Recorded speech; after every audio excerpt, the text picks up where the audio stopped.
S'il n'y a pas aussi des Chinois, vous savez, c'est comme beaucoup qui se sont engagés à la Légion étrangère en France, Oui. les deuxièmes enfants, les enfants qui n'existent pas. Chers amis, accrochez-vous bien. Hier soir sur LCI, pendant que certains débattaient de géostratégie, d'autres voyageaient carrément dans la quatrième dimension. Le général Michel Yakovlev, ancien vice-chef d'état-major de l'OTAN, ce n'est pas rien, donc censé incarner un peu de sérieux militaire, nous a livré une tirade absolument lunaire. Je cite, il y a 100 millions d'enfants chinois qui n'existent pas.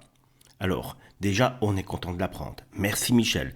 Mais attention, ce n'est pas fini. Ces enfants invisibles, abandonnés par la politique de l'enfant unique, seraient, accrochez-vous bien, récupérés par la Russie qui leur filerait une identité. Et hop, direction la guerre. Oui, on entre en légion étrangère et scénario de Marvel.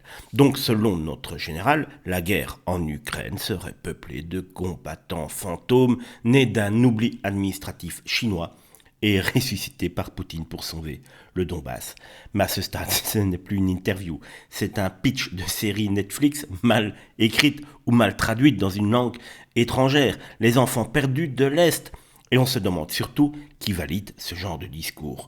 Qui se dit en régie, ah oui Michel, très bon, ça continue, développe.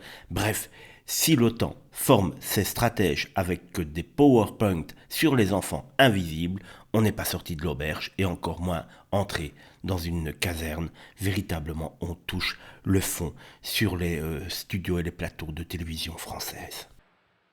Il y a 100 millions d'enfants qui n'existent pas en Chine. Les enfants de trop pendant les 40 ans de politique de l'enfant unique. Qui auraient été en Russie, vous voulez dire ? Et donc, un certain nombre de ces gars, quand ils vont en Russie, on leur donne une identité. Ils deviennent quelqu'un.